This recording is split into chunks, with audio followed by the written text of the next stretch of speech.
மாண்புமிகு பேரவைத் தலைவர் அவர்களே, காவேரி பிரச்சனை என்பது ஒரு அரசியல் கட்சியின் பிரச்சனையோ ஒரு அரசின் பிரச்சனை அல்ல.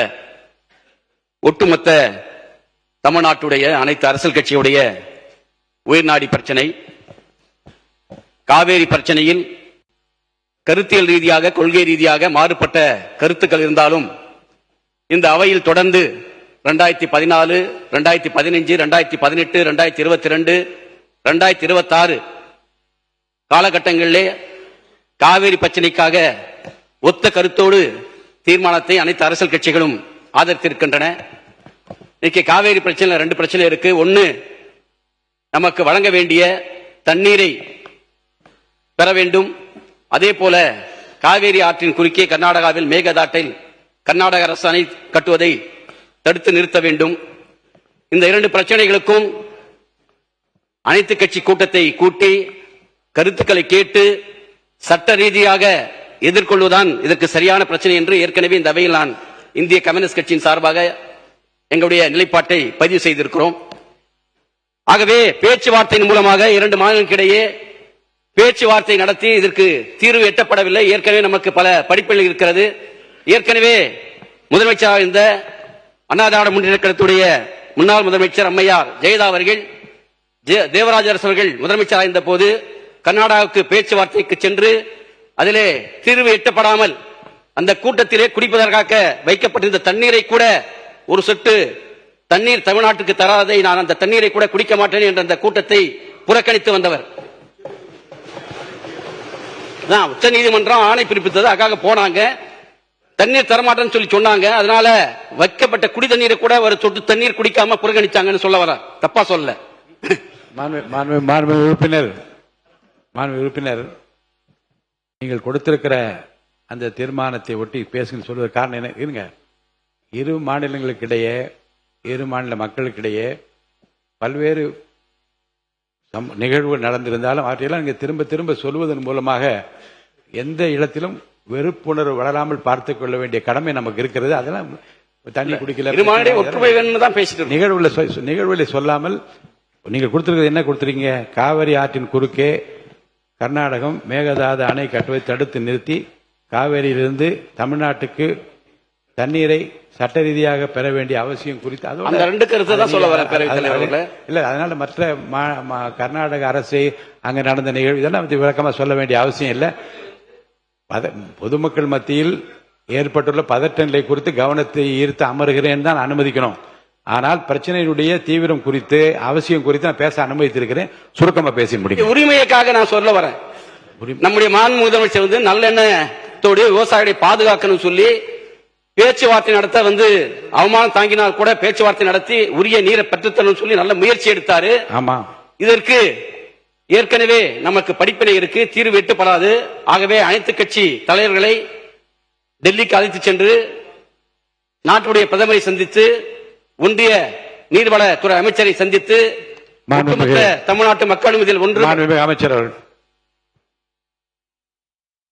மாண்புமிகு பேரவைத் தலைவர் அவர்களே, மாண்புமிகு எதிர்க்கட்சி தலைவர் மற்றும் மற்ற உறுப்பினர்கள் அனைவரும் பேசும் பொழுது அனைத்து கட்சி கூட்டத்தை கூட்ட வேண்டும் என்று கேட்டுக்கொண்டார். அதாவது இந்த சபையில ஒருமனதாக எல்லோரும் சேர்ந்து அனைவரும் சேர்ந்து கருத்தாக உட்காருங்க. அவர் பேசி முடிக்கட்டும். இல்ல, நான் பேசி முடிச்சுக்கிறேன். உட்காருங்க. மாண்புமிகு பேரவைத் தலைவர் அவர்களே, உட்காருங்க.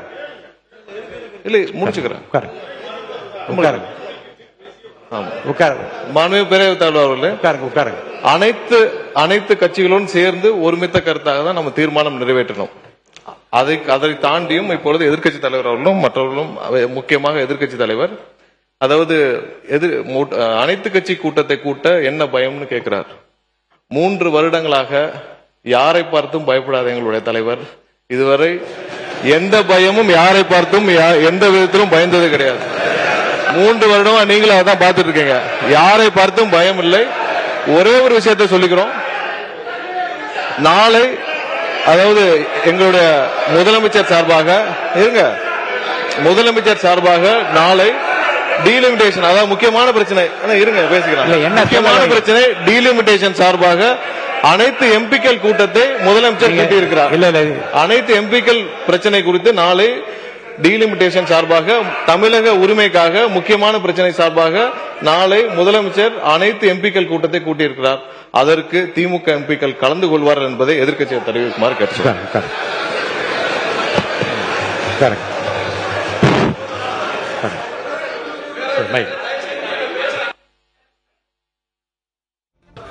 இது இப்ப நம்ம என்ன எதை விஷயமா பேசிட்டு இருக்கோம்? நீங்க சொன்னதுனால உங்களுடைய வார்த்தையை மதிச்சு நான் என்ன ஒத்திவைப்பு தீர்மானம் கொடுத்தனோ அதை பத்தி மட்டும் பேசினேன். ஏன் தண்ணி வரல, எப்ப தண்ணி வரணும்னு கேட்கிறேன். அனைத்து கட்சி கூட்டத்தை எப்ப கூட்டுவேன்னு கேட்கிறேன். பயிர்க்கடன் தள்ளுபடி எப்ப பண்ணுவீங்கன்னு கேட்கிறேன். அதுக்கு சம்பந்தமே இல்லாம நம்முடைய அமைச்சர் அவர்கள் வேற ஏதோ திசை திருப்ப பாக்குறாரு. இல்ல மாநில பள்ளிக்கல்வித்துறை அமைச்சர்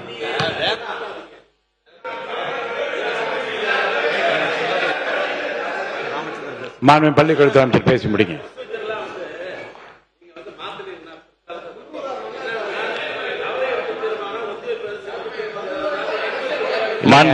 இருங்க ஒரு நிமிஷம் உட்காருங்க. நான் மாண்பு உறுப்பினர் நீங்க ஒரு சீனியர், நீங்க பாருங்க, நீங்க ஒரு சீனியர் மெம்பர். நானே உங்களிடமிருந்து இந்த அவையை தெரிந்து கொள்ளட்டும், அல்லது நான் சொல்வதை விதியிலிருந்து அவையும் தெரிந்து கொள்ளட்டும். நான் ஒரு உறுப்பினர் பேச அழைக்கிறேன். அவர் கூறுகிற கருத்துக்கள் உண்மைக்கு மாறாகவும் தவறான தகவலை தருவதாகவும் அல்லது மக்களுக்கு நன்மை பயக்குவது அளிப்பதிலிருந்து விலகுவதாக இருந்தால் அதை சரி செய்ய வேண்டிய பொறுப்பும் கடமையும் அரசுக்கு இருக்கிறது. அவர் என்ன பேசினாலும் அதற்கு சரியான ஏற்ற பதில் இருந்தால் அது நன்மை பயக்குமானால் நான் அனுமதிக்கிறேன். இப்ப அவர் மாண்புமிகு சட்டத்துறை அமைச்சர் இருங்க மாண்புமிகு சட்டத்துறை அமைச்சர் ஸ்ட்ரைட்டா அவர் சொல்ல விரும்புவது என்ன என்றால், அனைத்து கட்சி கூட்டம்னு சொல்றீங்க, நாடாளுமன்ற உறுப்பினர்லாம் கூட்டி இருக்காங்க, அதுக்கு நீங்க எல்லாம் வரணும்னு கேட்கிறாரு. ஏன் சம்பந்தம்? அதாவது என்னன்னா முறை இல்ல இருங்க இருங்க இருங்க இருங்க இருங்க இருங்க மாண்புமிகு பள்ளிக்கல்வி நீங்க சொல்லுங்க, பதில் சொல்லுங்க.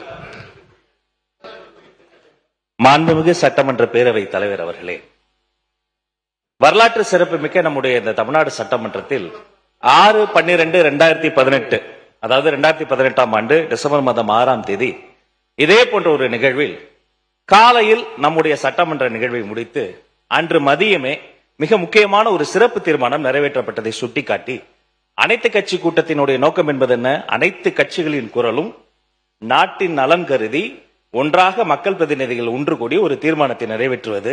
இங்கேயே அனைத்து கட்சியினுடைய பிரதிநிதிகளும் இருக்கிறார்கள். எப்படி 2018 அப்படி ஒரு தீர்மானம் நிறைவேற்றணுமோ அதே போல இப்போதும் கலந்து பேசி ஒரு சிறப்பு தீர்மானம் கூட நிறைவேற்றலாம். அது மட்டுமல்ல, அனைத்து கட்சி கூட்டம் எப்படி தமிழ்நாட்டு நலன் கருதி, தமிழர் நலன் கருதி, விவசாய பெருமக்கள் நலன் கருதி கூட்ட வேண்டும் என்று எதிர்க்கட்சி தோழர்கள் சொல்கிறார்களோ, அதே தமிழ்நாட்டு நலன் கருதி, தமிழர் நலன் கருதி தான் நாளைய தினம் மாண்புமிகு முதலமைச்சர் ஒரு அனைத்து கட்சி கூட்டத்தை கூட்டியிருக்கிறார். இது சட்டமன்ற உறுப்பினர்களுக்கு, அது நாடாளுமன்ற உறுப்பினர்களுக்கு, அதே நாட்டு மக்கள் நலன் கருதி அவர்களும் வரணும், வருகவர்கள் இருகரம் கூப்பி வரவேற்கிறோம். இதைதான் நாங்கள் சுட்டிக்காட்டுகிறோம் என்பதை மாண்புமிகு உறுப்பினர்கள் மூலமாக தெரியப்பட்டது. மாண்புமிகு திரு ராமச்சந்திரன், மாண்புமிகு உறுப்பினர் ராமச்சந்திரன் பேசுங்க. மாண்புமிகு பேரவைத் தலைவர்களே, அனைத்து கட்சி கூட்டத்தை ஏன் கூட்ட வேண்டும் என்று நான் சொல்ல வருகிறேன்னா, இன்னைக்கு கர்நாடகாவில் காங்கிரசும் பிஜேபியும் அரசு ரீதியாக மாறுபட்ட கருத்துக்கள் இருக்கு. அதே மாதிரி மதசார்பற்ற ஜனதாதளத்துக்கு மாறுபட்ட கருத்துக்கள் இருக்கு. இருந்தாலும் காவேரி பிரச்சனையில் மாநில உரிமை சார்ந்த பிரச்சனையில் ஒன்றாக இருக்காங்க. தமிழ்நாட்டிலையும் எல்லா இதுல ஒன்றாக இருக்க என்பதை ஒன்றிய அரசுக்கு நாம உணர்த்தணும். அதுக்கு தான் கூட்டணும் சொல்லி நான் சொல்ல வரேன். மாண்புமிகு சொல்லுவே இல்லையா, சப்ஜெக்ட சொல்லுவே இல்லை. மாண்புமிகு பேரவைத் தலைவர் அவர்களே, 2022ஆம் ஆண்டு காவேரியின் குறுக்கே மேகதாட்டில் அணை கட்டுவதற்கான கட்டுமான பணிகளை மேற்கொள்ள கர்நாடக அரசு முயற்சிக்கிறது. அப்போது 2022 தென்னிந்திய பசுமை ஆணையம் அதுக்கு தடை விதிக்கிறாங்க. அந்த தடையை எதிர்த்து தேசிய பசுமை ஆணையம் 2 உச்சநீதிமன்ற நீதிபதிகளை கொண்டு அந்த தடையை நீக்கிறாங்க. அதன் பிறகு 2025 உச்ச நீதிமன்றம் வரைவு திட்ட அறிக்கைக்கு அனுமதி கொடுக்கிறாங்க. அந்த உச்ச நீதிமன்ற தீர்ப்பில் இது வரைவு திட்ட அறிக்கைக்கான தீர்ப்பு தான், அணை கட்டுவதற்கான தீர்ப்பல்ல என்று தெளிவாக சொல்லப்பட்டிருக்கிறது. அதை எதிர்த்து தமிழ்நாட்டு அரசின் சார்பாக 24/5/2026 அன்று சீராய்வு மனுக்கள் தாக்கல் செய்யப்படுகின்றன. அந்த சீராய்வு மனுக்களை உச்ச நீதிமன்றம் நிராகரிக்கிறது. ஆகவே காவேரி பிரச்சனைக்கு ஏற்கனவே நடுவர் நீதிமன்றம் நமக்கு தீர்ப்பு வழங்கியிருக்கிறது. 2033 வரை அந்த தீர்ப்பு செல்லுபடியாகும். அவ்வாறு இருக்கும்போது புதிய நடுவர் மன்றம் அமைக்கப்பட வேண்டிய அவசியம் இல்லை. அதோடு இல்லாமல் இன்றைக்கு ஏற்கனவே நாட்டுடைய குடியரசுத் தலைவர் பிரணாப் முகர்ஜி அவர்கள், மாண்புமிகு அவை முன்னவர் அவர்கள், மாண்புமிகு பேரவைத் தலைவர் அவர்களே, எதிர்க்கட்சித் தலைவர் பேசுகிற போதும் இதை சொன்னார். இல்லை மன்னிக்கணும், இவர் முன்னாள் முதலமைச்சர் அவர் குறிப்பிடுகிற போது இங்கே குறிப்பிட்டார்கள். அப்போது அவர்கள் குறுக்கிட்டு அதை சொல்லியிருக்கிறார்கள். அதையே நீங்கள் வலியுறுத்துவது என்பது சரியாக இருக்காது. அவை குறிப்பிலிருந்து இடம்பெறக்கூடாது. ஏற்கனவே நமக்கு சட்ட பாதுகாப்பு இருக்கு. அந்த பாதுகாப்பு நீத்து போயிடும். அதனால்தான் சொல்ல வரேன். ஏற்கனவே ஏகமனதாக நிறைவேற்றப்பட்ட தீர்மானத்திற்கு மாற்று கருத்தை நீங்கள் சொல்லலானால் அது அவை குறிப்பில் ஏறாது. முடிங்க. இல்ல, புதிய நடுவர் மன்றம் அமைத்தால் நம்மளுக்கு பாதகமாக அமைஞ்சிடும். அதனால சொல்ல வரோம். அடுத்து மாண்புமிகு பொதுப்பணித்துறை அமைச்சர் அவர்கள். மாண்புமிகு பேரவைத் தலைவர் அவர்களே, எதிர்க்கட்சித் தலைவர், மாண்புமிகு எதிர்க்கட்சித் தலைவர் அவருடைய உரையில் ஒரு தவறான தகவலை கொடுத்தார். பிரதம மந்திரிக்கு ஒரு முறை மட்டும்தான் கடிதத்தை மாண்புமிகு முதலமைச்சர் எழுதினார் சொன்னாரு. நான் முடிச்சிடுறேன். முதல்ல பேசும்பொழுது அவர் முதல்ல நான் பேசி முடிச்சிடுறேன். அவர் பேசி முடிச்சு தர வாய்ப்பு தரேன். அவர் பேசி முடிச்சு அந்த வாய்ப்பு தரேன். இருங்க, அவர் பேசி முடிக்கிட்டு என்ன சொல்றாருன்னு கேளுங்க, அதுக்கப்புறம் பதில் சொல்லலாம். அதுக்கப்புறம் பேசிட்டோம். முதல் முறை பேசும்பொழுது ஒரு முறைன்னு சொன்னாரு, அப்புறம் இருமுறைன்னு சொன்னாரு. அதுக்கப்புறம் விவசாயிகளை சந்திக்கலன்னு சொன்னாரு. ஒரு தகவல், இன்றைக்கு மதியம் டெல்டா உடைய அனைத்து விவசாய சங்கத்திலே நீர்வளத்துறை அமைச்சராக இருக்கட்டும், பொதுப்பணித்துறை அமைச்சரோடும் மூத்த அமைச்சர்களை முதலில் சந்திக்க சொல்லி இன்று மதியம் 3:30 மணி அளவில் சந்திக்க ஒரு நிமிஷம் ஒரு தகவலை கொடுக்கிறோம். ஒரு நிமிஷம். சந்திக்கிறதுக்கு போன வாரமே அதுக்கான இன்ஸ்ட்ரக்ஷன் கொடுத்துட்டாரு. Number 1 point. எதிர்க்கட்சி தலைவரை பார்த்து ஒரே ஒரு கேள்வி கேட்கிறேன், அதுக்கான விளக்கத்தை இங்க பதிவு செய்யணும்.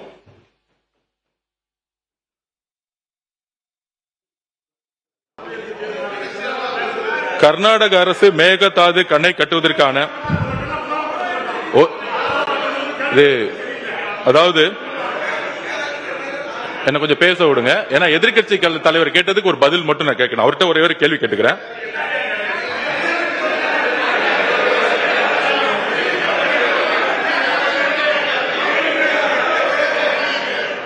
திரு மு.க. ஸ்டாலின் அவர்களின் தலைமையில் நடைபெற்ற திமுக ஆட்சியில் கர்நாடக அரசு மேகதாது அணை கட்டுவதற்கான திட்ட அறிக்கையை கர்நாடக அரசு தயார் செய்த நிலையில் அதை எதிர்த்து உச்ச நீதிமன்றத்தில் தமிழ்நாடு அரசு மனு தாக்கல் செய்தது. அந்த மனுவை உச்ச நீதிமன்றம் 13/11/2025 அன்று தள்ளுபடி செய்தது. தமிழ்நாடு அரசின் மனுவை உச்ச நீதிமன்றம் தள்ளுபடி செய்ததை எதிர்த்து அன்றைய திமுக அரசு மீண்டும் உச்ச நீதிமன்றம் சீராய்வு மனுவை தாக்கல் செய்தது. அந்த சீராய்வு மனுவும் 15/4/2026 அன்று உச்ச நீதிமன்றத்தால் தள்ளுபடி செய்யப்பட்டது. அதையடுத்து மறு சீராய்வு மனுவை அன்றைய திமுக தலைமையிலான தமிழ்நாடு அரசு உச்ச நீதிமன்றத்தில் தாக்கல் செய்தது. தமிழக உரிமையை காக்கும் கடைசி வாய்ப்பாக இருந்த அந்த மனு மீதும் கவனமாக உரிய வாதங்களை வலுவாக முன்னாள் முதலமைச்சர் திரு மு.க. ஸ்டாலின் அவர்கள் தலைமையிலான திமுக அரசு எடுத்து வைக்கவில்லை. அதை எடுத்து உச்ச நீதிமன்ற தலைமை நீதிபதி அமர்வு மறு சீராய்வு மனுவை 25/4/2026 அன்று தள்ளுபடி செய்தது. 3 முறை தள்ளுபடி செய்ததுக்கான விளக்கத்தை மாண்புமிகு எதிர்க்கட்சி தலைவர் இங்கு விளக்க வேண்டும். இந்த உச்சநீதிமன்றத்தில் இந்த டிபிஆர் கேஸ தள்ளுபடி ஏன் சந்திச்சுன்னு அவங்களுடைய திமுக ஆட்சியில தான் இந்த மேகதாது விஷயமா உச்சநீதிமன்றத்தில் 3 முறையும் தள்ளுபடி செஞ்சாங்க. அது எதனால தள்ளுபடி செஞ்சு எதிர்க்கட்சி தலைவர்கள் சொல்லட்டும். நாங்கள் புதிய அரசை எங்களுடைய மாண்புமிகு முதலமைச்சர் வந்திருக்கோம். மூன்று முறை உச்ச நீதிமன்றத்தில் திமுக தலைமை அரசு மேகதாது அப்பீல்ல ஏன் தோத்தாங்கிறத எதிர்க்கட்சி தலைவர் சொல்லட்டும். ஒருத்தர் அவங்க பேச போறாங்க. மாண்புமிகு உறுப்பினர் உட்காருங்க, அவங்க பேசட்டும். யாராவது ஒருத்தர் பேசுங்க.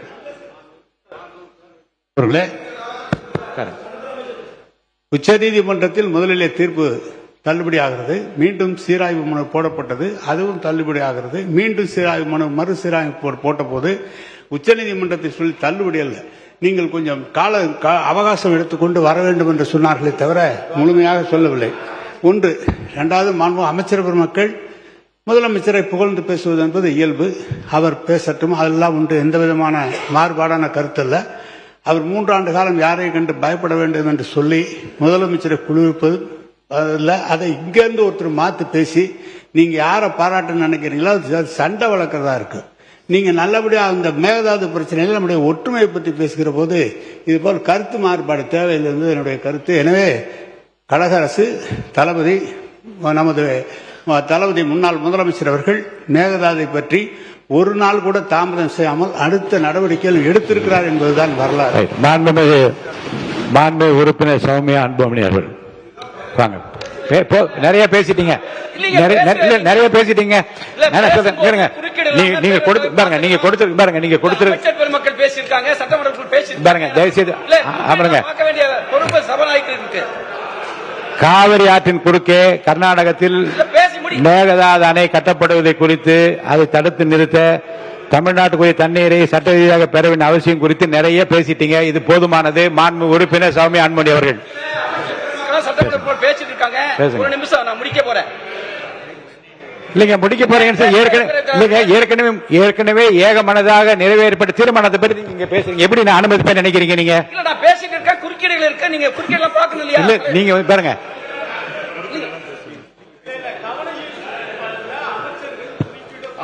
குறுக்கிடுவாங்க.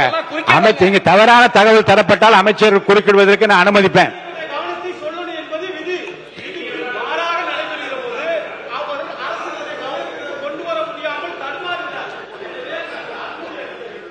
சுருக்கமா முடிங்க.